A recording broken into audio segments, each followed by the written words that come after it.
Ladies and gentlemen, my name is Total Biscuit of the WoW podcast, Blue Please on CynicalBrit.com. I thought you'd like to have a look at Gilneas from the air, since the Greymane War kind of got a bit busted, and indeed is part of the reason, if not all of the reason, why the Forsaken are invading to begin with.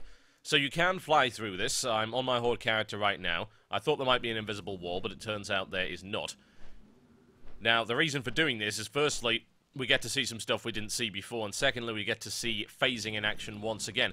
This phase is completely different to the last bit of the Worgen starting zone. You can see there, we've got an Alliance submarine in Kiel Harbour Bay, and the actual Kiel Harbour itself is now completely deserted. The Night Elf ships have left, so they're not permanent set pieces at all. The Night Elves are gone, the Worgen are gone. Most of this zone is deserted. It's difficult to be 100% sure as to whether that's because of the phasing or simply because this zone hasn't been completed yet. You might think it a little odd that I say, well, completed. Obviously, the zone's finished because you can get in here as part of the Worgen starting area. Well, not necessarily the case, because if what I read is correct, there are some quests to go in here as the Horde in order to actually battle the Worgen and push forward the battle lines of the Forsaken in Silverpine Forest, which, as you can imagine, leads all the way down to the Greymane Wall and into Gilneas itself. It's nice to be able to get a good look at the city of Gilneas from the air. We had a little bit of a view when we did the bombing run quest, but it wasn't ideal. Nice to just have a look around at our leisure. Everything's deserted. The battle for Gilneas in this part of the timeline has finished, though there are indications that there will be a battleground based on the Battle of Gilneas. That was mentioned at last year's BlizzCon, if I remember correctly, but there's no sign of that in the beta yet, and we don't have any information. Oh look, random no-fly zones. Always fun. There are quite a few of those. Something you do have to watch out for when exploring areas of the beta. You can see there that it acts like a normal ground mount, which is why I fell there, but then I was able to fly again. It's not the only example of this. People have been asking me to show them Silvermoon from the air. I can't. It's a no-fly zone. I imagine they haven't finished it yet, and they may even decide just not to make it a flying zone at all. What you can do in Silvermoon is ride around on your flying mount like it would be a normal ground mount, and it sort of bounces around. It's very odd. While Gilneas does have a canal system, it's obvious that it's getting a little bit over-flooded now. It's obviously as a direct result of the Cataclysm itself.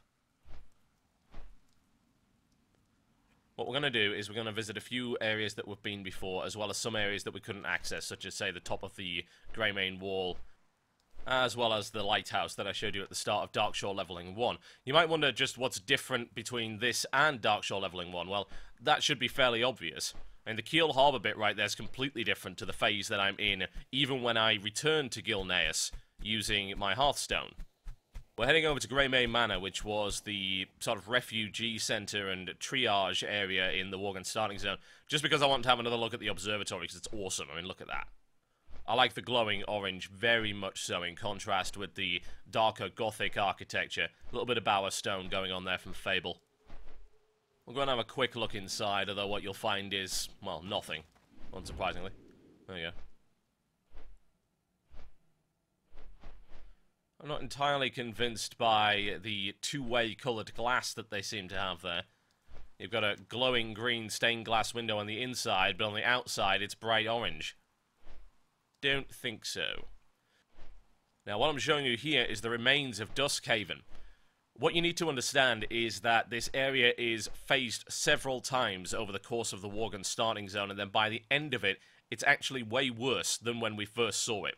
If you remember when the Cataclysm happened, we had some areas crumble away and get flooded. Now it's got even worse. There was some sort of rapid erosion here and even more flooding. That's the Fisherman's area. It's now an island. That's all that's left of it. Looks like they've evacuated like they said they would. Grandma's house, all gone. The whole lot is flooded. I do like the multiple phases that they've put in here. It's better than just having a binary state. I'll be honest, considering my perceived laziness of Blizzard in terms of, say, Tier 9 and Tier 10 raid content, whereby they turned their non-binary hard modes into simple on and off switches.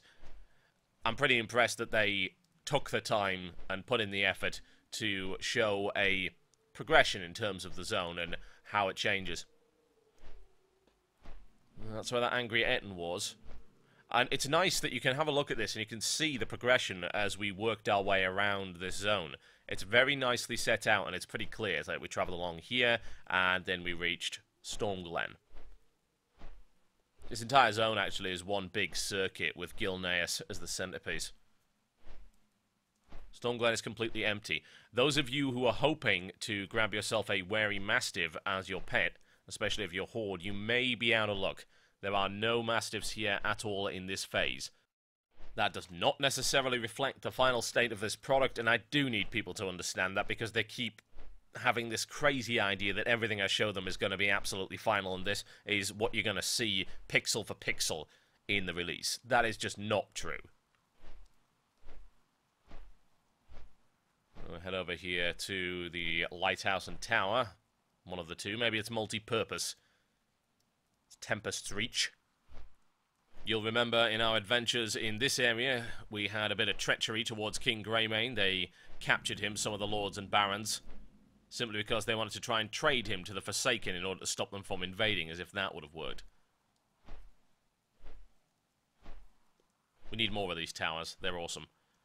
Now, there is something I want to show you here that we did not get the chance to see before. This is a kind of odd area, and I don't know why it's here.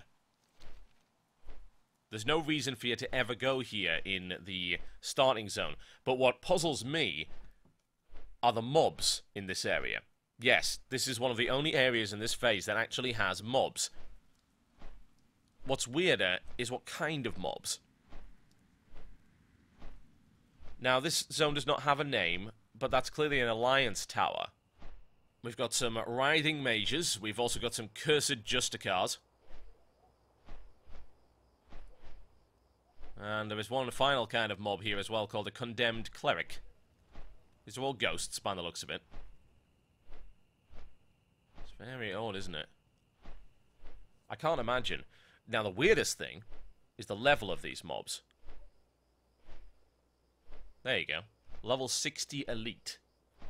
In the middle of this area.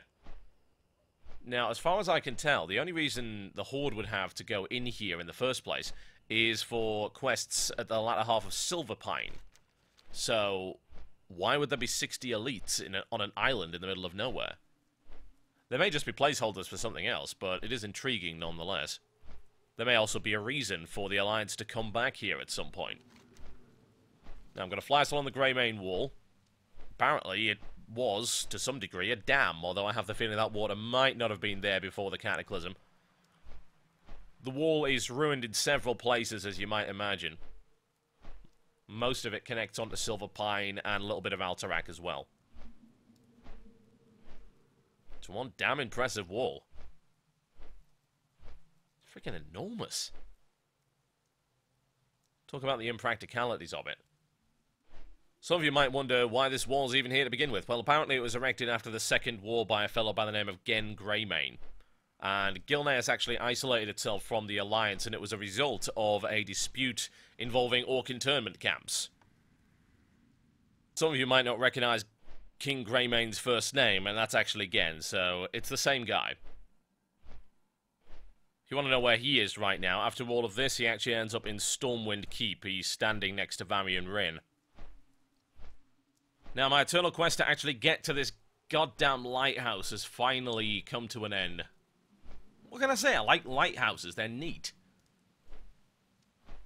What you'll also notice is that we've got 3 Alliance warships in the bay now, so things have definitely changed. There was no sign of any Forsaken fleet. It looks like the Forsaken have been completely driven out, but they are still pushing now through the Greymane Wall. The zone even has a name, although there is no reason to go into it as far as I can tell. I would think that there may be some Forsaken quests in here whereby you have to maybe kill the sailors or whatever, but that's not evident at this point in time. And that about covers it, ladies and gentlemen. That was a look at the Gilneas zone from the air, as well as a few things we didn't get to see last time, and a bit of a demonstration of yet more phasing in action. My name's been Total Biscuit, and I will see you next time.